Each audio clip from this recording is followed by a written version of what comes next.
kanina umaga, ang hinahunting namin si Rene. Nag-exercise ng di oras si Nona. Nag-hiking kami. Ang taas.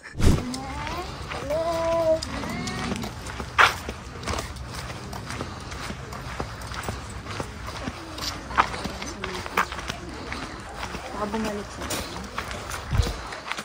Minsan may manok, diba last? Nakamukha na nito yung Igorot Stone Kingdom. Rene!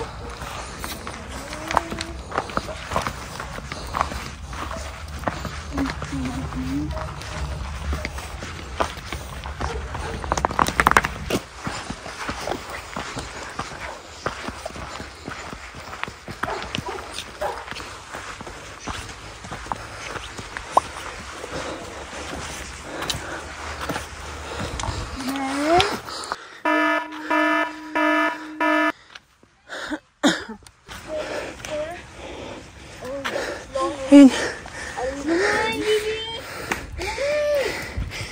Ay.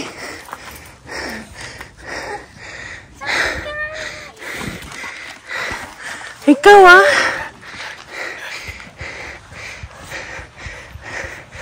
nakakaloka ka.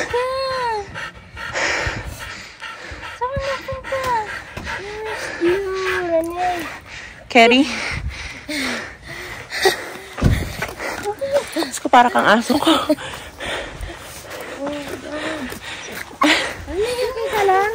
Umiiyak si Sloan. Sloan misses you.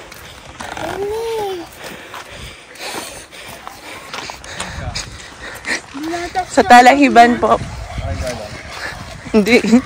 Nagtago. Hindi natin alam mo yung ano doon. Wala ba sinasama ako din eh? Renee was out from her league. And then I saw that too. But then I felt like... Eh, tatlo na sila.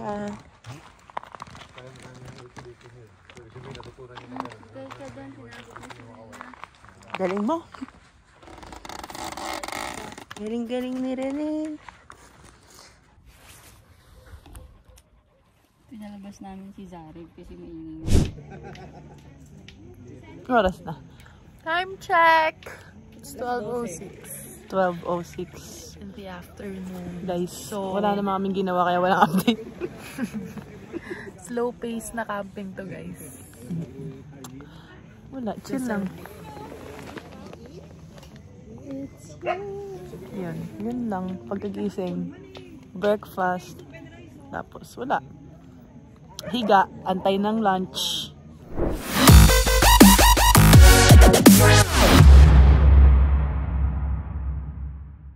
Update po! Matakagising ko lang po, guys. Third day, uuwi na sila. Ako, just woke up. Nagpitan na pala. Sorry, walang update eh. Sarap tulog eh.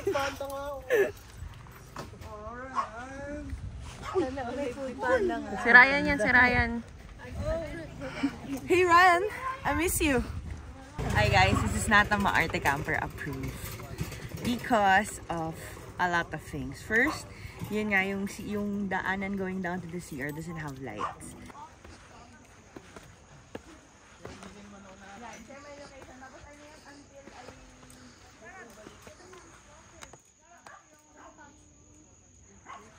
Second, ang sabi sa amin, nung nagbo-book kami, there's electricity in the campsite.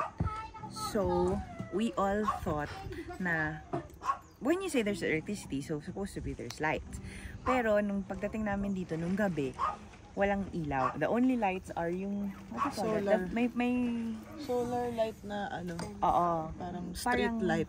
Something like that. And then, yung kung saan kami nagtayo ng table namin and kitchen namin, walang ilaw at all.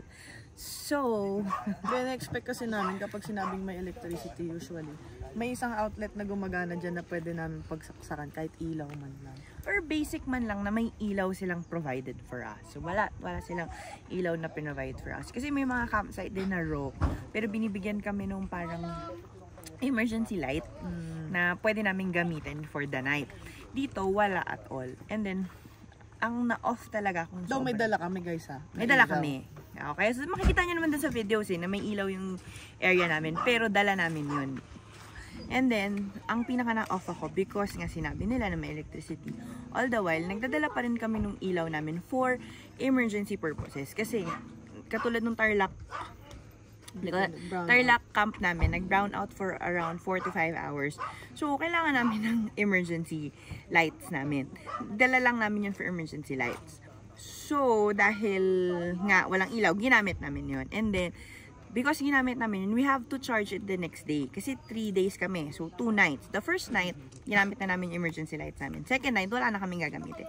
So, nung second day namin, the next day, second day namin, chinarge namin yun dun sa mga power stations na dala namin. Or yung generators namin ng EcoFlow. Yung generators namin ng EcoFlow, madami, pero maliliit yung capacity. Kasi hindi nakasya dun sa... Hindi rin enough sa dami namin. Yes. Kasi nga... Kasi, di ba, yung phones, lahat ng gears namin, syempre hindi lang naman ilaw yung i-charge namin, may fan. Kasi kahit naman malamig dito, kailangan mo ng electric fan to circulate the air sa loob ng tent. So, basta technically, ang nangyari, dahil in-expect namin may electricity dito, hindi namin kinount yung mga emergency lights na i-charge. So, nagkulang yung power station namin. Nakikicharge kami ng isang power station, the smallest power station that we have. They are charging us for 300 for 30 minutes. And para sa akin, sa paningin ko, yung 300, isang buong araw na yun ng isang bahay. Hindi siya fair. Kasi kami, sabi ko nga, willing kami magbayad. Kasi unang sabi sa amin, 500 a day. Sabi ko, sige, pagapang na tayo ng extension cord. Ngayon, kinausap ako ng may-ari. But I don't felt... Wait, yung extension na sinasabi nila, papagapang, hindi rin sila yung mag-provide Kami rin. Saka tapos, hindi siya doable. Hindi siya kasi doable, malayo sobrang siya. layo. May siguro mga... Papakita ko. Sige, pakita na lang. Pakita na lang. Pakita Medyo namin. malayo, Papan malayo namin talaga dun siya. sa kung nasaan siya. Actually, hindi niya siya makikita from the camera. Ayun o. Nakikita niyo ba yung parang... Yung kotse, lagpas pa doon sa kotse. Parang... Ang tawag dun, parang CR area na nandun yung sinasabi nila na may electricity na pagagapangin. So kahit madami kaming dala, kahit 5 o 10 yung dala namin, I don't think na Hindi talaga siya doable. magiging Tapos, enough siya. Ayan, tingnan niyo si Kuya Food Panda kung saan siya nanggaling. Mas malayo pa kung saan siya nanggaling. Doble pa. So, nasa yung distance niya, it's not doable na magpagapang ng extension cord. Or sana, to begin with, sinabi nila sa amin na ganun kahaba yung pagagapangin. Kasi pwede naman kaming mag-require na isang camper, magnala ng isang extension cord. Tapos, yun, sabi kasi sa akin ng may-ari, kaya daw nila yung ginagawa is, from 3,000, naging 11,000 yung electricity nila. But then again, it's not our fault. As a negosyante, kasalanan mo yun. Kasi nagbabayad naman ako eh. So, dapat ina-account mo yun. 'Di ba? Ano pa ba ang cost ng campsite? Tubig and electricity lang naman. Wala kang bedsheet na nilalamhan. Walang towels. Wala kang towel. Wala kang nililinis. Wala kang amenities na binibigay like shampoo, conditioner, sabon that a basic hotel gives. So, hindi namin kasalanan yun. Kasi sa hotel nga 'di ba, accounted yun, hindi ka magpatay ng aircon sa Airbnb. So, pwede. Tapos, ang isa pa namin kinainis was, meron kasi kaming one group na first time camper with Maarte campers. Hindi nila alam na may mga power stations kami. Nag-grind sila ng coffee bean. And parang 5 minutes, ang pag-grind ng coffee bean, wala namang 5 minutes. Every grind nila ng coffee beans, nagbabayad sila ng 30 pesos. So, technically, umabot ng 150 yung binayad nila before namin na-realize na nagbabayad pala sila. Na parang sabi namin, ba't kayo nagbabayad?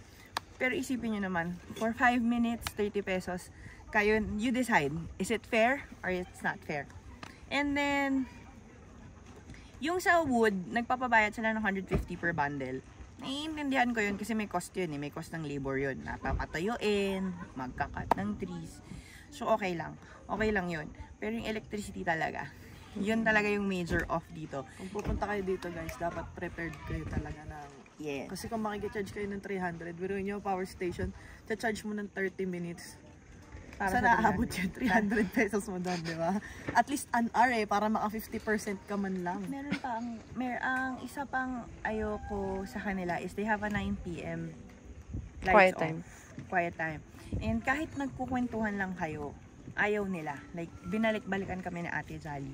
Ate Jolly is the caretaker. And binabawi ko na. Kasi sabi ko kanina, sabi ko sa isa sa mga videos na tinik sa akin, mabait si Ate Jolly. Binabawi ko na. She's not approachable. She's not at all. The owners, I don't find the sincerity. They do reply via messenger. Yeah, in-approach nila ako kagabi kung anong nangyari. I don't know kung because yung gamit namin magaganda, kaya nila kami tinataga sa presyo. I'm not sure.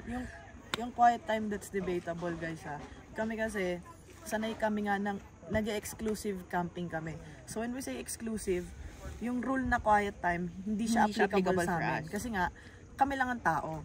And this time, they said yes sa exclusive camping namin. So we were expecting na kahit man lang yung 9 PM is may extend or at least hindi kami sisitahin. Kasi nga, exclusive camping kami. Pero pagdating namin dito, ang sinabi kasi sa amin, may ibang group kami makakasama. Dahil nga, sobrang laki daw ng campsite nila. Di daw namin kayang sakupin ng kami lang.